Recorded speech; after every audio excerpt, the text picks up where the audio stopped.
Hello and welcome. This is Yvonne Halling from bedandbreakfastcoach.com, and today I'm delighted to interview Sue Burrell, who is the winner of TripAdvisor's Best Bed and Breakfast in the whole wide world in 2015. So welcome, Sue. Well, thank you. They didn't say wide world. They just said best in the world. Well, the wide world. I like it.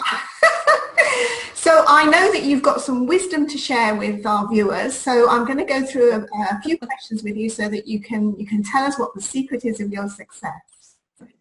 So Sue, how long have you been running your B&B? Now it will be 3 years, 10 months. When we won the award, it was 2 years, 10 months. Wow, that's a real achievement, isn't it? Congratulations. Thank you. And so what's your background? What led you to want to open a B&B? The necessity being the mother of invention with the B&B.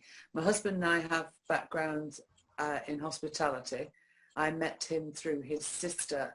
He had a pub in Wensleydale from the age of 20. So I was thrown into the kitchen there and honed my skills, and we won lots of awards with that. And then we bought our own pub, and we were in good food guides, good beer guides, and all sorts of things.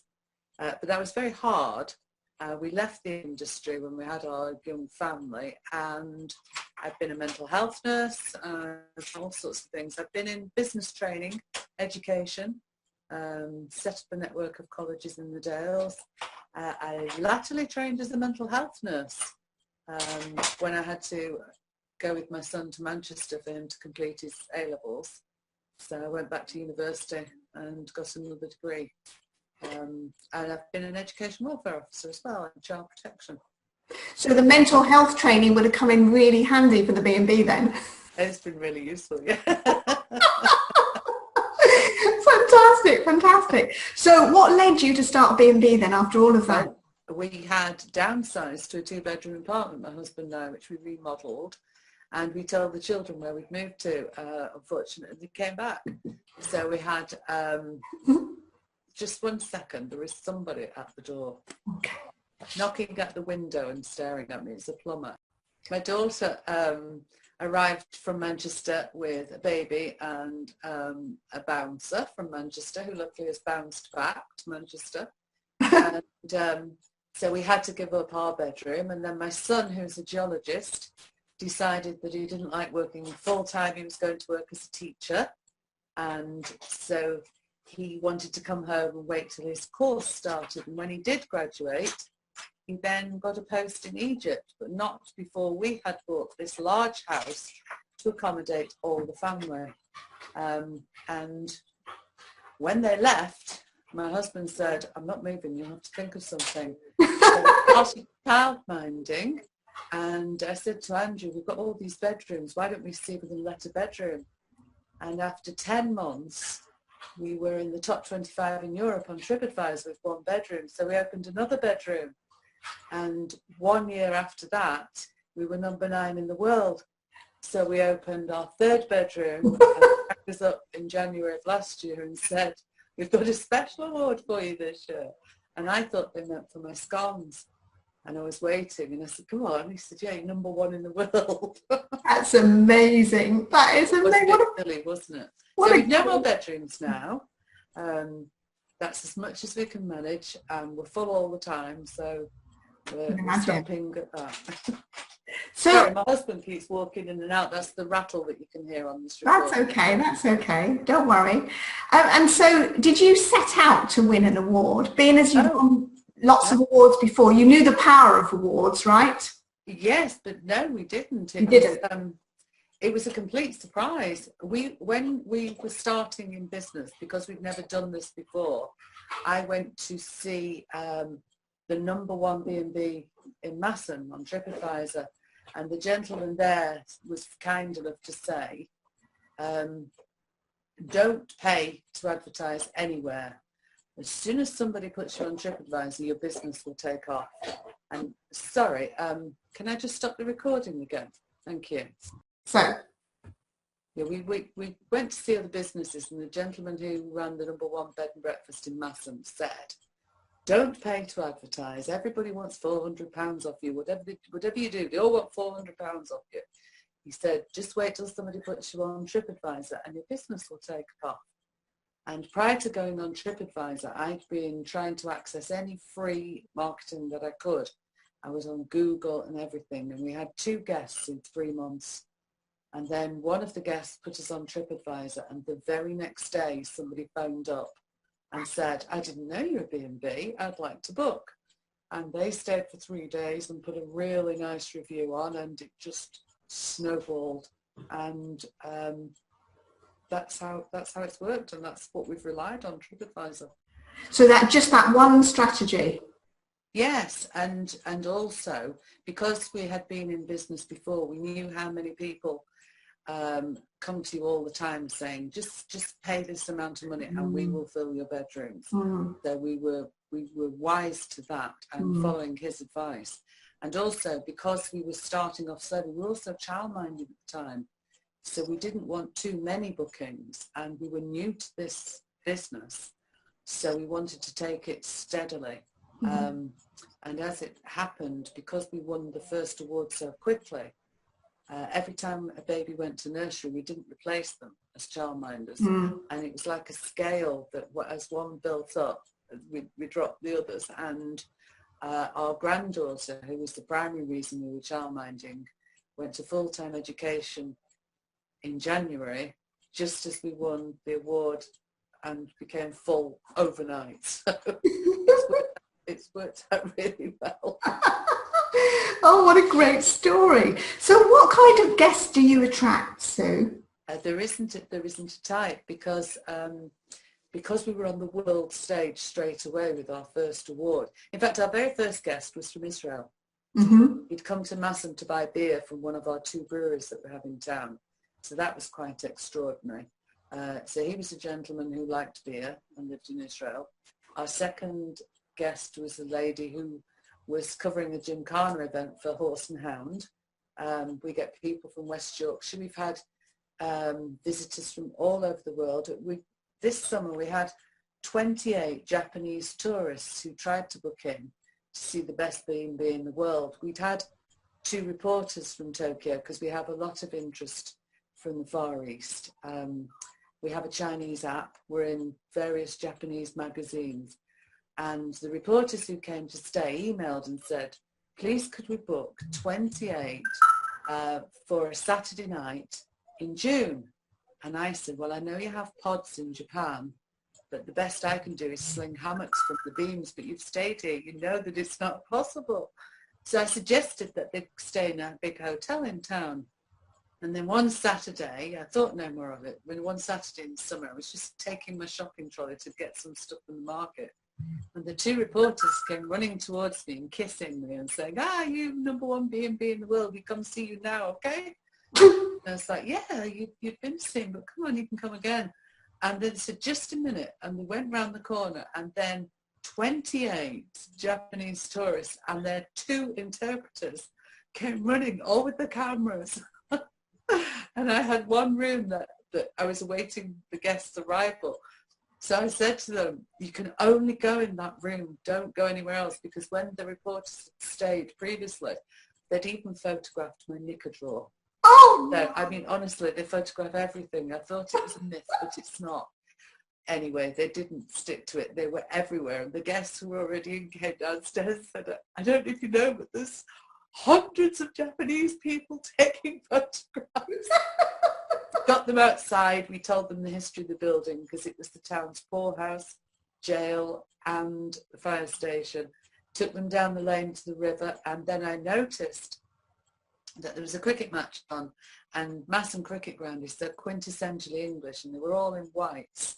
So I said, just go and watch the cricket, and you can go and have afternoon tea in the cricket hut.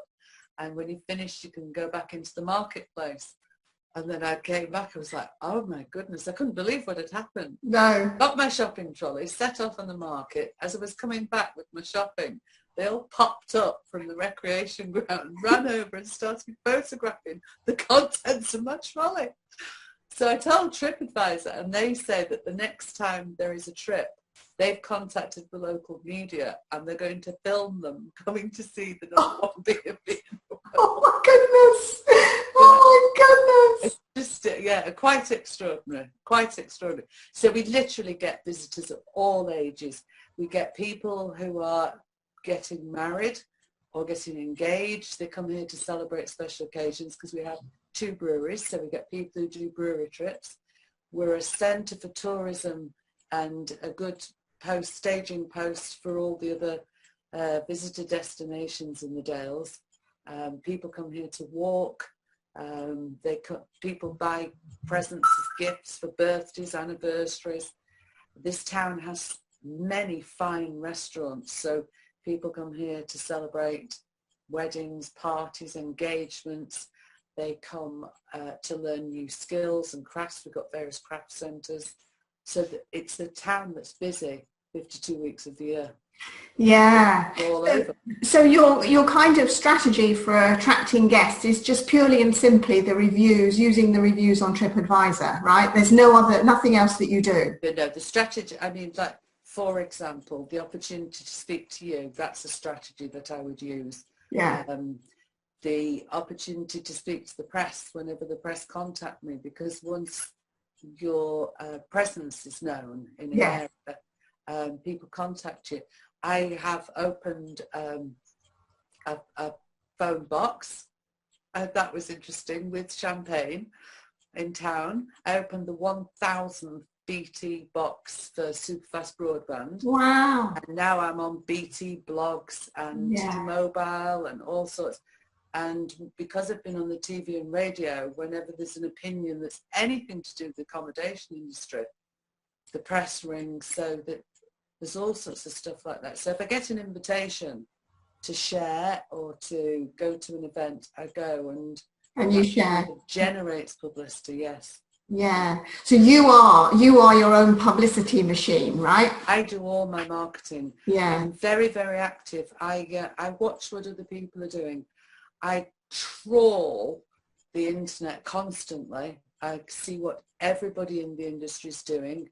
I watch 4 in a Bed and 3 in a Bed. They're always inviting to go on that show, but I never would because I love watching it so much. But I watch that, and if I see any good practice, I copy it. Right. That's a strategy that I use. And I watch that with the iPad so that I can read the reviews of the people on the television. And if something looks really good, I see what menus they've got for breakfast and then try those out. And so I'm always, always, always looking to see what people are doing. I've used booking.com in the past when it's been quiet, because I saw that that's what my competitors were doing, and that's been really useful for filling in the odd gap. Okay. Yes, that's what I do. I trawl the internet all the time. You trawl the internet all the time. All the time. See what's going on. Yes. Good I for think you. you have to. Yeah, you You have do. to be aware You do. of competition. You have to know what everybody's doing, what's You the do. latest. You do, because it changes all the time, doesn't it? All the time. I always keep up with the latest developments in technology.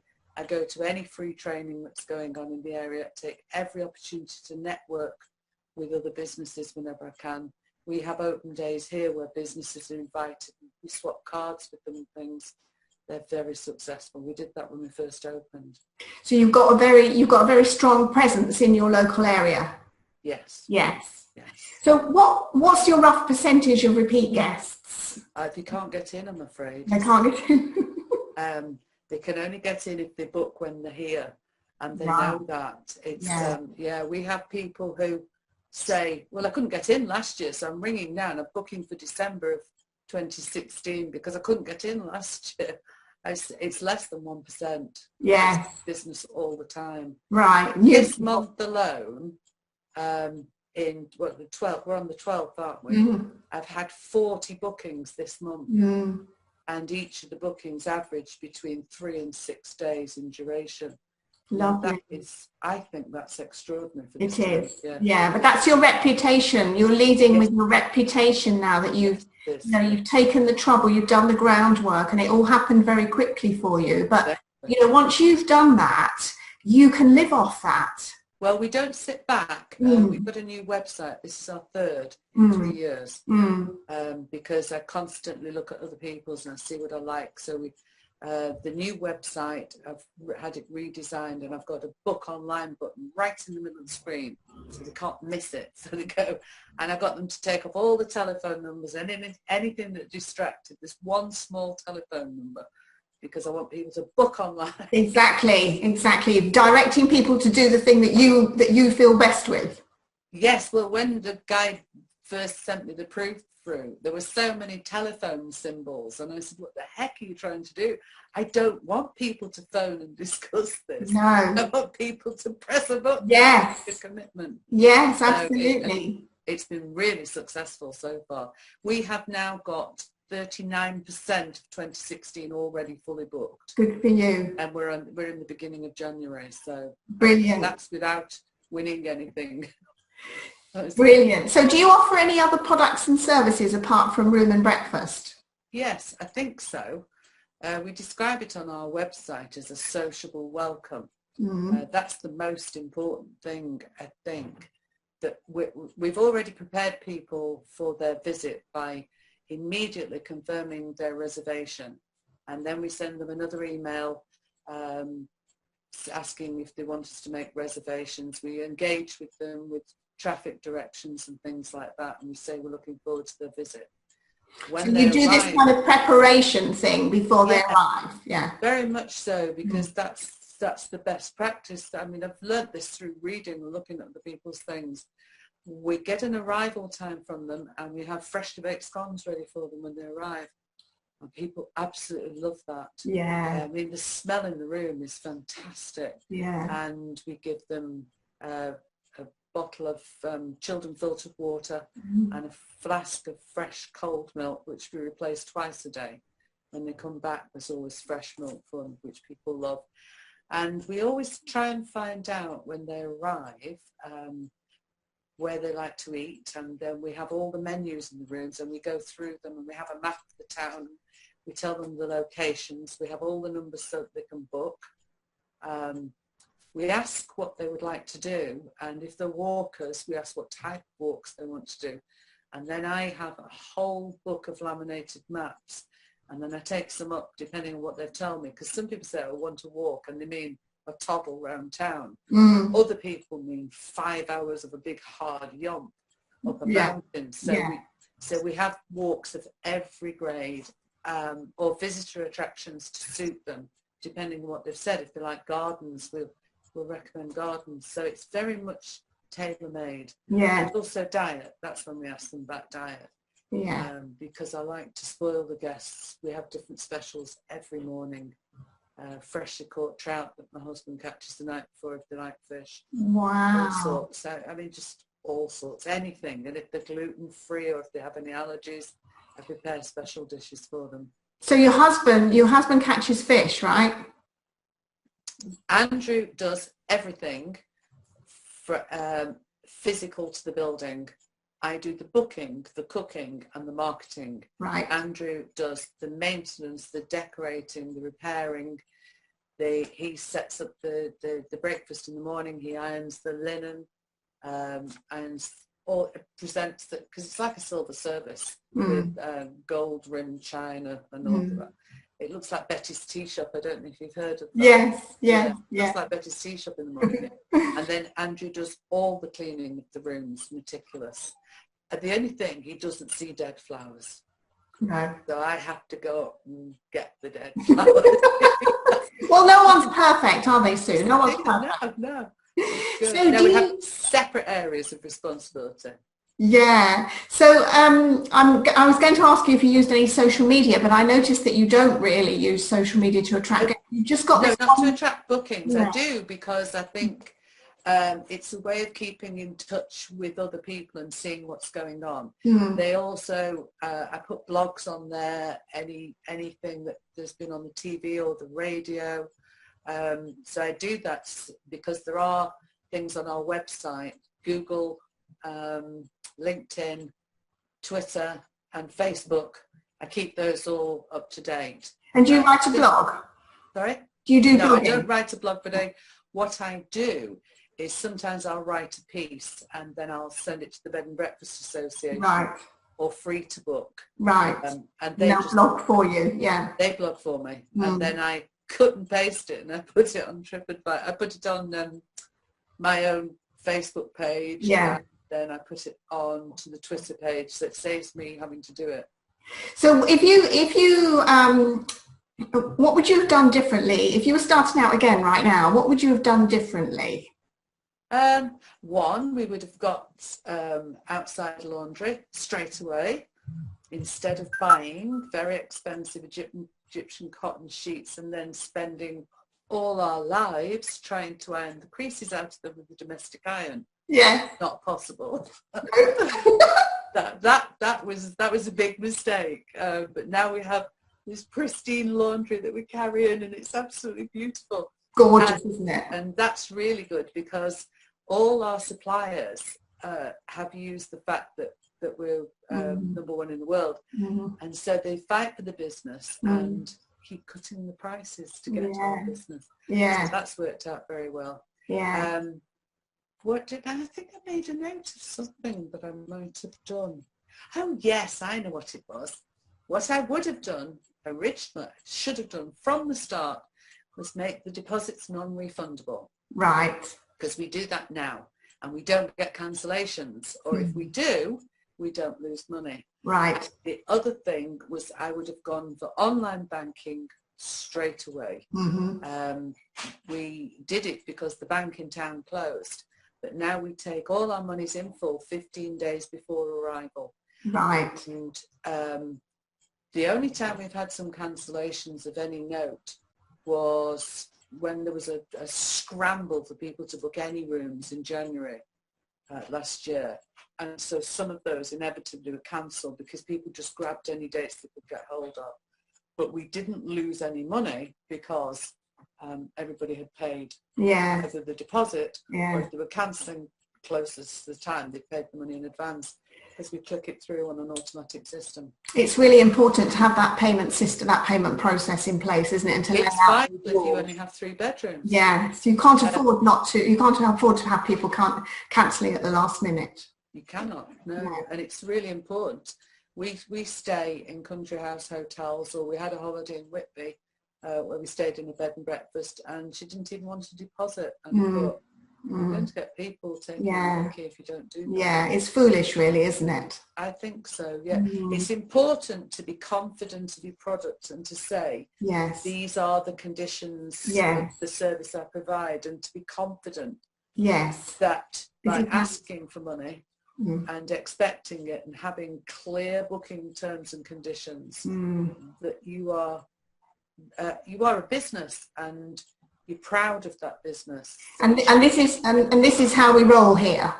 Yes. Well, we had a lady, interestingly, at the beginning of the month, on the 1st, asked if she could have 3 rooms for 2 nights, and it was for the weekend coming up. And because of the new kitchen, I'd actually closed for that period. But the idea of just getting a party for 3 rooms, I thought, oh, what the heck, we can do it. I'll just work through the night, clean the kitchen. Why not? It's a lot of money, and that will actually pay for my new range. And so it was 15 days before, so the money was due in full. So I said, could I have your card details for payment? She said, yes, certainly. So I took the money, sent her the confirmation emails, confirmed the rooms with the booking form and everything.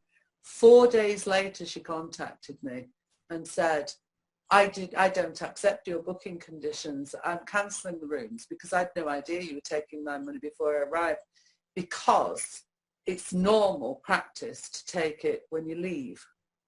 So I thought, right, fine. But because she was coming to a remembrance service for somebody in town and she was part of their family, I didn't keep the money. I just kept the deposits for 1 night, which was £80. And a few days later, she emailed back and said, I cancelled because I didn't like the way you did business, and I hadn't looked at my emails, but I will have one of the rooms. So if you just use the deposits, I'll give you the balance when we're leaving. And she wanted me to take the £80 and use that as payment towards the room. So I sent an email back saying, well, these are the conditions, this is the price of the room. The deposits you've lost on the other 2 rooms, but you can use one of the deposits for this. And the balance will be that, and I will take it using your card details when I confirm the booking. And she cancelled again and said, I don't agree with your terms, I'm rescinding the booking. So I said, well, that's fair enough, but you can understand now, this is why we have this booking policy. Yeah, because of people like you. And besides, you know, somebody who plays you around like that, you don't really want them, do you? You don't want them in your house now. No, you don't, because when they start off like that, there's only going to be more trouble coming down the road, isn't there? Absolutely true. It's like that with people who send endless emails. Can you tell me if you're near here, if you're near there, and you do this? Yes. And you think, well, you could, because I'm going to Google it now to answer those questions. Yes. And they go, and if I was to do this, could it do this? And it's usually women, I have to say. And you do 40 questions, then they don't book, and you think, oh, what time I've wasted. Yes. There you go. There comes a point, doesn't there, in that sort of emailing toing and froing, where you're just thinking, no. No. Brilliant. So everybody says on their website, you know, customer service is our top priority. We aim to make your stay as comfortable as possible. Everybody's doing the best they can with their customer service, but you've done something more than that. So what's the secret sauce, Sue? Well, there's 2 things. There's one that Andrew said that he'd read somewhere. You never open your door and darken your countenance. So no matter what the customers have done before they arrive, and they do all sorts, when you open the door, you go, yay! Doesn't matter what's happened, whether they've messed you about or anything. And the second thing is that my husband converted to Catholicism a few years ago, and he suggested that we should apply the rule of Benedict. Saint Benedict was a monk, and he had a rule for his monks in his monastery that if anybody came to the door, you should greet them as if they were Christ. So you should never treat anybody any differently than you would. Or you could substitute the Queen or whatever figure's important to you, but that's how you should treat everybody. And it's a real lesson to keep in your head. Yeah. That this person could be anybody, and that all people should be treated as a great figurehead. As a celebrity, yeah. That's something that's done us proud. That's been really important. Because you've really got those first few seconds when you greet them at the door to make that impression, haven't you? And it's all it takes to make or break their experience with you. It's a look. Yeah, I mean, you can turn whatever, like you say, wherever they've been and however much stress they've had trying to find you or when they've said they'll be here at 2 and they're not there till 7, you go, hello, I'm so glad you're here. It's so important. I totally agree with you. I totally agree. The other thing, because we've both had a background in hospitality and because we've dealt with the public, we're really hyper conscious. Like you get it sometimes when there's 2 couples, you'll have one member of the 4 that didn't want to be in that set, because it's usually 2 men who are best friends or 2 ladies who are best friends, and they bring the spouses, and one of the spouses has a face. Yes. And you think, right, yes. And to us that's a challenge to make that face into a smile. Yes. And so we're hyper vigilant to mood. Yes, and picking out, you know, being aware of that person who's not having a great time and really focusing all your attention on there and to make them feel special, because they have the potential to make or break that experience for their group as well. Yes, absolutely. It's just little things, like if somebody comes down and they look particularly lovely in the morning, they've done their hair differently. Yes. Really like your hair like that. Yes. It's a lovely start to the day. I like it. Yes. And when you're at a certain age, people don't comment. No.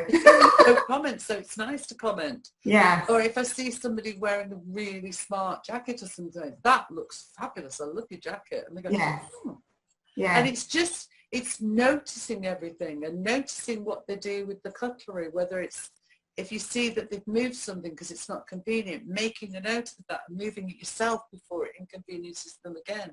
Just really little things all the time. And asking. Yes.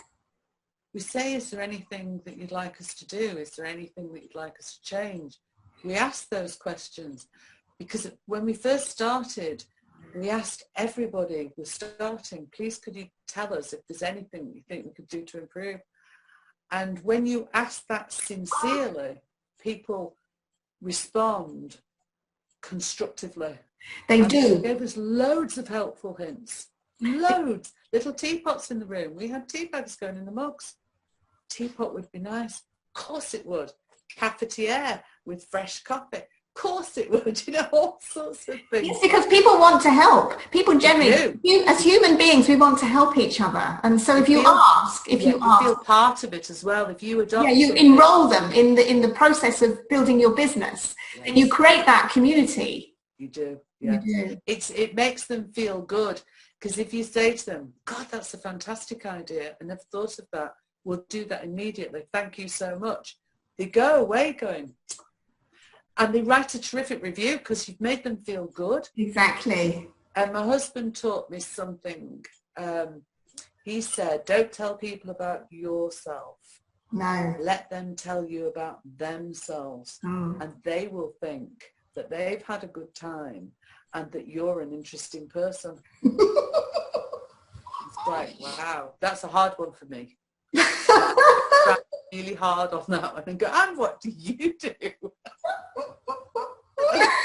That's very important. Yes, absolutely. I can tell that you've really got the psychology here. And it's lovely because in the morning we have the guest names just on the inside of the door, and as each set of guests come down, we greet them by name. But when the next lot come down, we introduce the guests to each other. And it's marvellous because then they are allowed to talk to each other. If they're all from up north, they do that anyway. And if they're from down south, they don't. So that's why we do it. And we've noticed that. And if we get a mix of north and south, then that's often quite easy because the northerners go straight in and start speaking. It's a real north-south divide. I'd never realised how profound it was. But it's great because then what we love to hear while we're cooking is the sound of laughter. Yes. In the morning. It's fantastic. Yeah. And sometimes they can be in here for an hour chatting and they plan things together and it's wonderful. And they make friends with each other.